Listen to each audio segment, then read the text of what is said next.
បាទជំរាបសួរពុកម៉ែបងប្អូនបាទថ្ងៃនេះពីឃ្លាំងបងប្អូនបាទសូមបង្ហាញនៅប្រភេទបាទរថយន្តមួយគ្រឿងទៀតបាទ Highlander ឆ្នាំ04បាទ Limited ប៉ុង2បងប្អូនណាបាទកៅអី3ជួរបាទឡាននេះស្អាតមែនទែនបាទលះខ្លាំងទឹកថ្នាំយើងជួសតិចតួចបងប្អូនណាបាទហើយជាធម្មតាទេគឺប្រភេទឡានបាទស្លាកលេខណាបាទឡានមកទឹកគឺវាមិនអត់ទេវាមានណាបាទប៉ុន្តែឲ្យរឿងបុកប៉ះរឿងអីហ្នឹងគឺអត់មានទេបងប្អូនណាបាទធានាឲ្យឡានស្អាតណាបាទជើងក្រោមហាប់ណែនល្អអត់មានច្រេះអត់មានពុកបាទស្ងោដូរពណ៌ក៏អត់មានដែរបងប្អូនណាបាទអញ្ចឹងដូចតែបងប្អូនបាទឃើញជាក់ស្ដែងហើយបាទគឺនេះផ្នែកខាងក្នុងណាបាទគឺថានៅស្អាតខ្ចីញញអញ្ចឹងតែម្ដងបាទអញ្ចឹងសម្រាប់លោកអ្នកដែលមានតម្រូវការបាទចង់បានឡានជិះជាលក្ខណៈគ្រួសារបាទជាពិសេសគឺថា Highlander ណាបាទយូរបានកាត់ចូលមួយទេបងប្អូនណាបាទគឺថាលេខតួលេខអីគឺថានៅស្អាតខ្ចីញញបងប្អូនណាបាទអត់មានបាទដូរទ្វារណាបាទឬក៏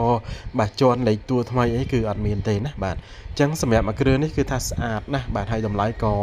សមរម្យណាស់បងប្អូនបាទ10000ជាងទេបាទយើងចរចាគ្នាណាបាទសបកកង់គឺថានៅថ្មី4គ្រាប់តែម្ដងណាបាទហើយនេះផ្នែកខាងក្រោយបងប្អូនណាបាទស្លាកលេខ2អាហាសបាទឡាននេះគឺកៅអី3ជួរបងប្អូនណាបាទ04បាទប៉ុង2 Limited ណាបាទ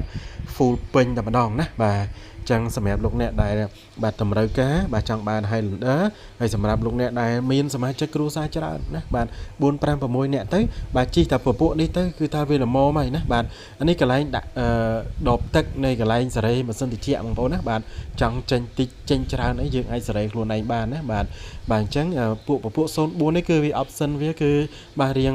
ខ្ពស់បាទជាង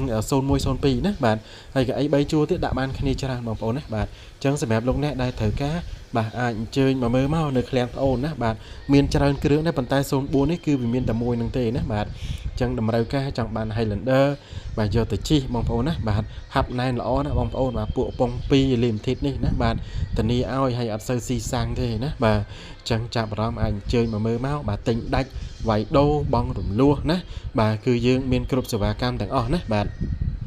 ចឹងបងប្អូនដែលកំពុងតែស្វែងរកអាចអញ្ជើញមកមើលមកបាទលេខទូរស័ព្ទរបស់បងប្អូនមាននៅលើវីដេអូស្រាប់ណាបាទហើយទីតាំងឃ្លាំងគឺនៅជិតវត្តភ្នំបងប្អូនណាបាទអញ្ចឹងចាប់អារម្មណ៍អាចតាក់ទងមកលេខបងប្អូនបានណាបាទអរគុណច្រើនជម្រាបលា